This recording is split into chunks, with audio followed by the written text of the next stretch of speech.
My name is Jennifer Proant, and I apologize. I'm recording this in my car. I'm the passenger, I'm not the driver, so don't worry, I'm not going to wreck.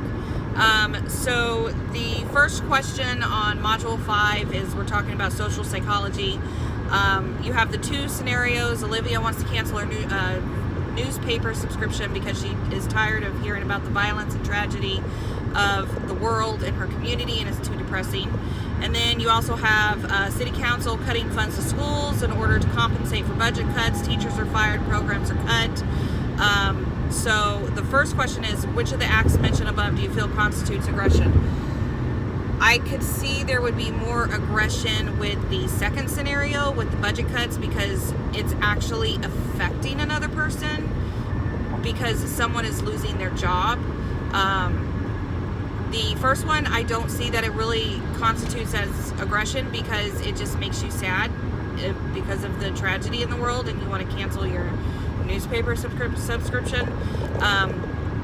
Which now leads to the second question, is intentionally hurting another person is what constitutes aggression. So I don't feel that any one of those would directly constitute aggression. Except for maybe the second one a little bit more, because, you know, if you're fired, obviously that's going to elicit a lot of emotion, and you're probably going to be very agitated. But it's not done intentionally to hurt somebody.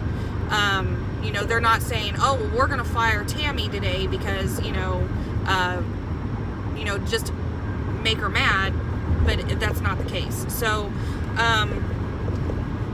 which now leads to the third question is there a difference between doing something in order to hurt someone and doing something that you are not sure will hurt someone, but you do it anyway? Yeah, clearly there's a difference in that. So, I'm going to go run over little Billy with my car because I know it's going to kill him. Well, yeah, there's something wrong with that. And then, doing something like, a good example is, a police officer in a police chase.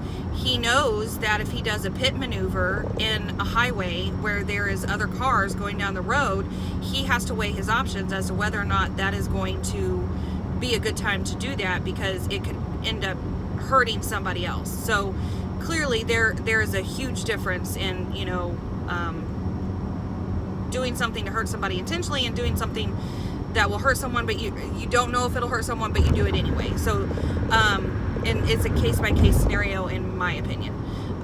According to instinct theory of aggression, why are humans aggressive? When you're dealing with, Freud's theory of thirst and hunger and ethos and Thanos, he has the theory that aggression is built into that and it is innate, and we are born with it, which I believe in. If psychologists wanted to reduce the amount of violence in their community, what programs would instinct theory suggest that they implement? If they're wanting to reduce the amount of violence in the community, I think that there needs to be better mental health available to the community. Community coming together as one instead of being divided all the time. I think that would probably be pretty good for reducing violence in the community. And what do frustration and aggression theorists explain the situation that is going on overseas, and what types of programs would psychologists from this school of thought implement to reduce hostility overseas? Okay, so this is something that I've actually discussed with in detail with my husband, because he was a soldier overseas.